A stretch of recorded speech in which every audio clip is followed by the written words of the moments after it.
What you're about to hear is a story of government cover-ups, top-secret documents, and Cold War-era technology.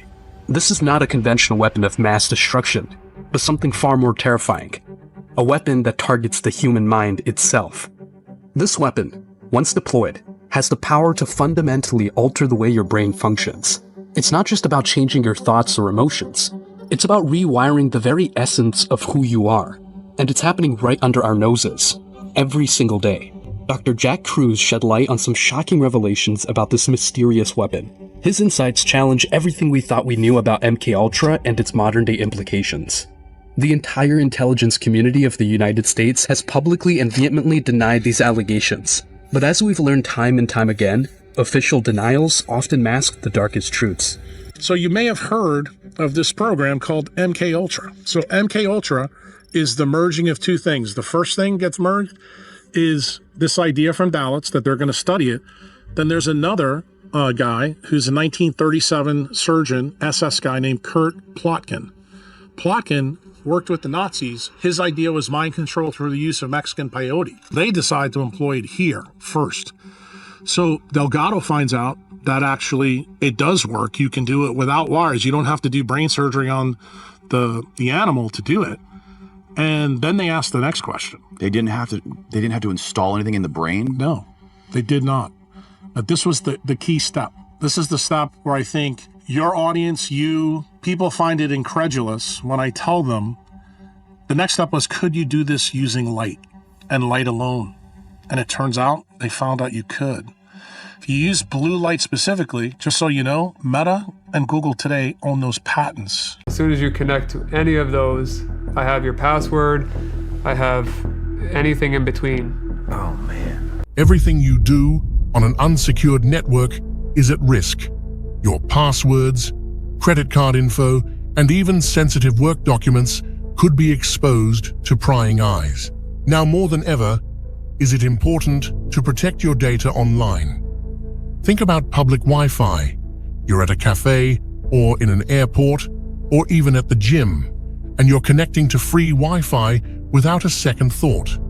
That free Wi-Fi is often a hacker's playground. With just a few clicks, someone can intercept your connection, steal your information, and even track your browsing habits.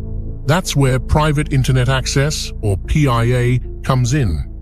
With Private Internet Access, you can safeguard all your online activities with military-grade encryption, protecting you from hackers, governments, and even your internet provider. Plus, they have a strict no-logs policy, which means they don't track or store any of your browsing history, so your privacy stays private. One click and you're protected. No complicated setup required. That's why we use Private Internet Access. Get 83% off and 4 months free using our link for a limited time. You can click the link in the description to try it out today. The CIA weaponized this knowledge. By manipulating the intensity, frequency, and duration of blue light exposure, they found they could induce a wide range of effects, from subtle mood changes to more dramatic alterations in behavior and cognition. But here's where it gets even more sinister. The CIA didn't just keep this technology for covert operations. They began a long-term plan to normalize the use of blue light in everyday life. Google was formed in 1995 when DARPA gave the search algorithm to these two cats from Stanford. You know about Stanford now, right? Mm-hmm. They basically then figure out and perfect the delivery of blue light technology through screens. Think about it. How many hours a day do you spend staring at screens that emit blue light? Your phone, your computer, your TV. They're all bathing you in the very same light that the CIA weaponized decades ago. Who is the big tech company in the 1950s and 60s that were doing this? Turns out that's IBM. And IBM is working on liquid crystalline displays. And I remember, this is in the 50s and 60s. You as a young man never saw those TVs until the 90s, okay? And then it got a boost from who? Obama, who made the analog to digital transition so that you'd have to use what? LCD screens.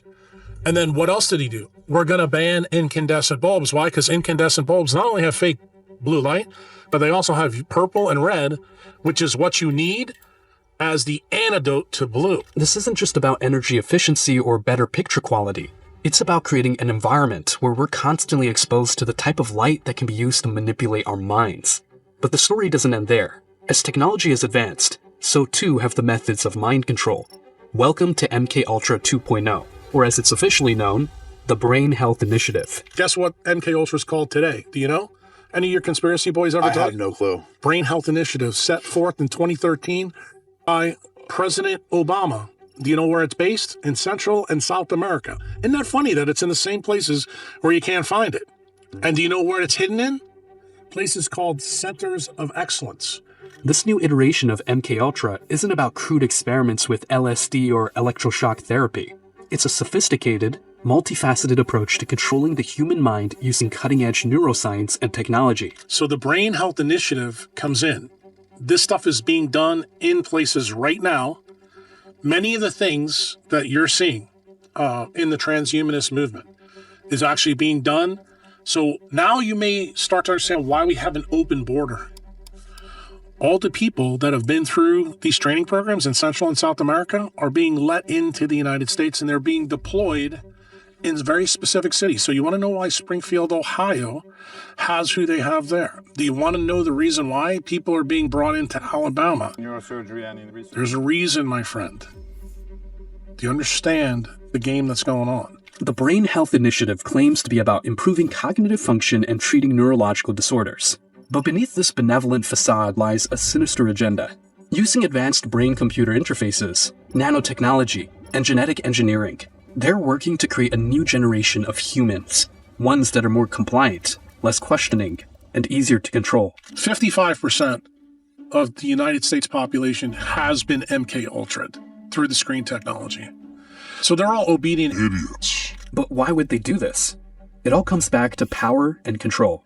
The same forces that have been manipulating world events for decades, the military-industrial complex, big tech, and shadowy government agencies, are behind this new push for mind control. Parts of the story that we glanced over that I'm going to tell you that I actually told Dr. Alexis, these parts are really going to infuriate you. So I told you how we got the money laundering thing through drugs and how it started with Castro and Traficante. What if I tell you that the war on drugs part 2 started with the Iran-Contra affair with Ronald Reagan and Oliver North? But the story doesn't end there. The roots of this program go back even further, intertwining with some of the darkest chapters of recent American history. Remember the Iran-Contra affair? That wasn't just about illegal arms sales. It was part of a larger operation that ties directly into the evolution of MK Ultra. The war on drugs, which many of us grew up believing was about public health and safety, was in fact a cover for a massive money laundering operation. This operation, which began with Castro and Traficante, evolved into the Iran-Contra affair under Ronald Reagan and Oliver North. The funds generated from this illicit trade didn't just line pockets. They funded Black Ops programs like MK Ultra and its successors. This connection between drug trafficking, covert operations, and mind control research isn't just conspiracy theory. It's documented fact. The same networks that moved drugs and weapons also facilitated the movement of research subjects, scientists, and technology necessary for these clandestine experiments. So where does this leave us? In a world where our minds are under constant assault from technologies designed to control and manipulate us. A world where the very devices we rely on for work and entertainment are potentially rewiring our brains. A world where shadowy government agencies and corporations are working hand in hand to create a populace that's easier to control. But knowledge is power. By understanding these tactics, we can begin to protect ourselves. Use blue light filters on your devices. Be skeptical of health initiatives that seem too good to be true. Question the push towards merging our brains with technology. Most importantly, cultivate your ability to think critically. Engage with diverse sources of information. Challenge your own beliefs and assumptions. The most powerful weapon against mind control is a mind that thinks for itself. Remember, this isn't about paranoia. It's about awareness. The technologies and programs we've discussed are real, documented, and ongoing. But by staying informed and vigilant, we can resist their effects and maintain our autonomy. In the end, the human spirit is resilient. Throughout history, people have resisted oppression and mind control in all its forms. We are not powerless in the face of these technologies.